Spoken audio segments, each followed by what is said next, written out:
Played across college. The NFL season kicks off in 5 days with the Cowboys. They haven't made any headlines. Heading to Philly to take on the Super Bowl champs. Dallas will, of course, be without Micah Parsons, traded to Green Bay Thursday. The four-time Pro Bowler agreeing to a 4-year, $188 million deal with the Pack. 120 of that is guaranteed. Dallas received defensive tackle Kenny Clark, 2 first-round picks as well. Here's Parsons speaking last night after joining the Pack.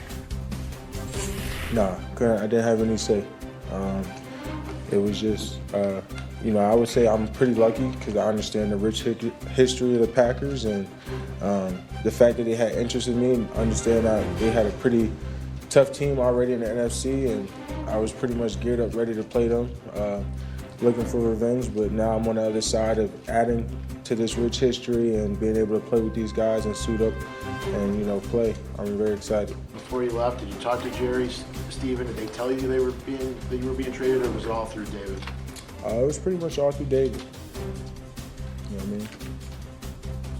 mean? So Micah Parsons joining one of the best teams across the NFL in one of the best divisions. 3 of the 4 went to the playoffs last season in the NFC North. What's the rest of the league as Jeremy Fowler joins the program this morning? It's the gift that keeps giving for sports viewers. What is the rest of the league saying about this deal going down? Gee, the reviews are mixed. Now, I will say people around the league are not as down on this trade for Dallas as a lot of the media is that said it was a disaster. They said, if you had to move on from him, getting 2 first-round picks and a good defensive tackle on Kenny Clark is really not that bad. Not great. I talked to a few execs who said, hey, if you would have done it maybe in late March, early April before the draft, you could have got some better draft picks. Green Bay's going to be pretty good this year, so their first-round picks are probably going to be somewhere in the 20s in the first round. So the picks are not as good. The bigger criticism is that the fact they moved on from him at all. Like, you have a Hall of Fame player that you couldn't work it out with. But considering they had to trade him this late before week 1, they actually got a decent return. Okay, 4 years of pro, 4 years of Pro Bowler, a 2-time All-Pro, and he's going back to Dallas to hunt Dak Prescott week 4, Sunday Night Football. Right. The script keeps giving to us. Who's paying attention to the deal, the extension that Micah Parsons signed, 4 years, $188 million? Because he is the tide that lifts all boats. Gary, if you are Detroit's Aiden Hutchinson, Thursday was a pretty good day. You saw that deal come down the pipe. I mean, the pass rush money is crazy. It has more than doubled in the last 7 years. So that's good news for Hutchinson, who is going into his 4th year. The Lions have 2 years of contractual control on him, so they don't have to do anything right now, but they have started a dialogue about a potential extension. The little bit of a hiccup here is that leg injury he had last year. The Lions would like to see him get back on the field a little bit, see where he is. That's my sense. However, he's looked so good in the preseason and in practices, they're not all that worried about it. They know he's elite. He showed that last year in the minimal amount of games that he's played. So I expect the Lions to try to lock him up here sooner than later. Micah Parsons became the highest non-quarterback to ever get paid in the National Football League. Hold that title while you can, because Aiden Hutchinson is probably coming for it sooner rather than later. Jeremy back in a little bit on the program with week 1 injury. Oh, Michael, it has been too long. We miss you. It is so good to see you, and I'm sorry to be speaking to you under these circumstances. Michael, we just heard what you said to Laura yesterday. There's no way this man is getting traded. And then this. He sure did. Michael, just let it all out. This is a safe place, safe space for you. Just vent. Just vent, sweat, and do it all. First of all, let me start with this, Sam. That whole accident happening thing, I'm sitting here in the pain.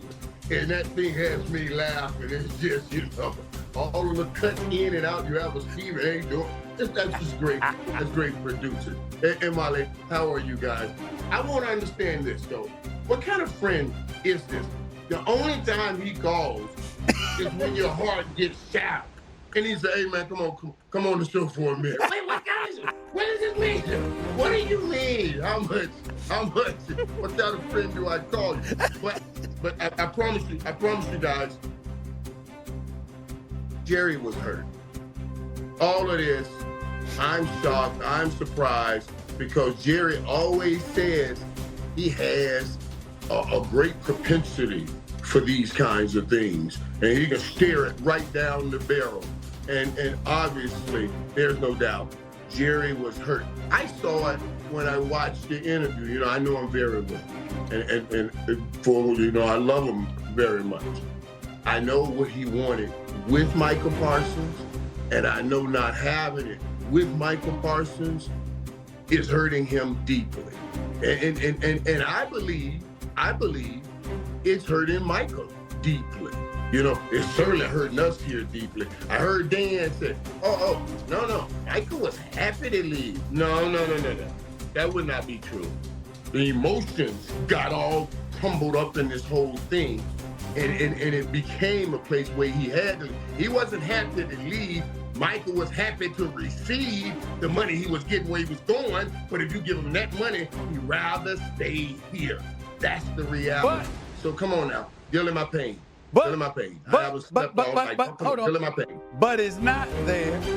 And what I need you to explain, Michael Irvin, when you say Jerry is hurt, okay, in the end, why did he do this? You got 2 late first-round picks. You got a decent player in Kenny Clark, but not somebody that measures up to Micah Parsons.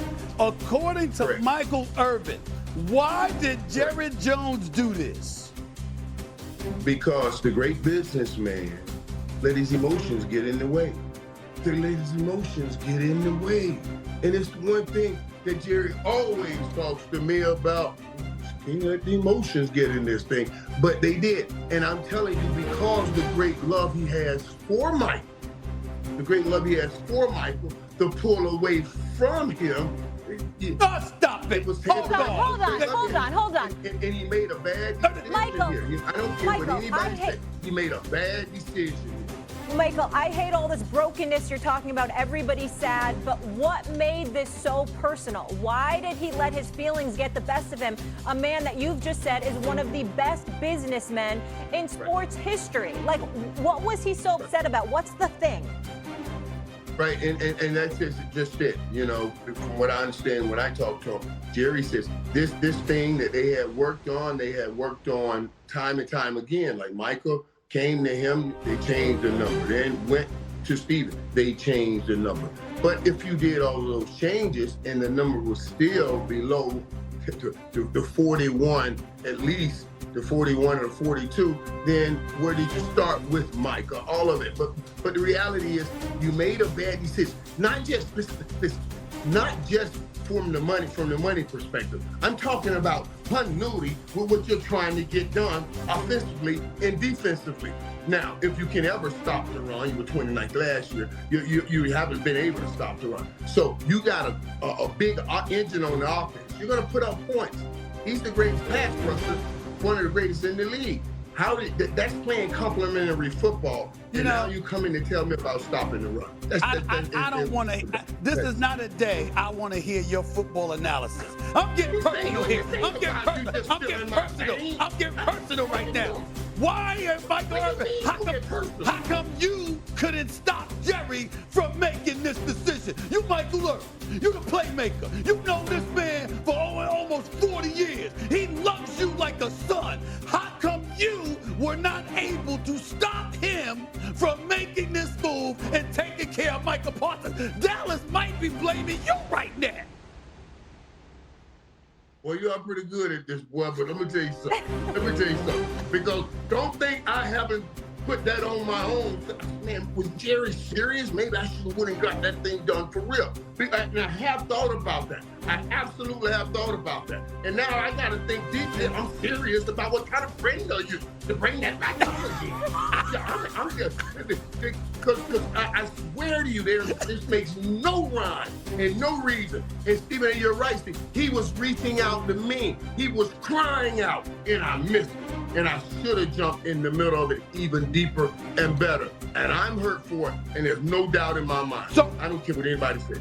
And all that Jerry's saying about we're better today, that's not true. That reminds me of the documentary where his dad said, make it look like you know what you're doing even when it is not working. And that's what I came up with right there. Is that your way of confirming the obvious, that 2 first-round picks and Kenny Clark in no way measures up to the loss of Micah Parsons, and the Dallas Cowboys will end up being worse? Is that you giving that confirmation over the national airwaves?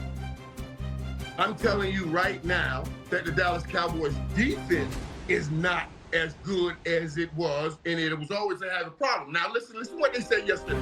They talked about wanting to stop the run. They are absolutely right. They need to learn and need to figure out how to stop the run.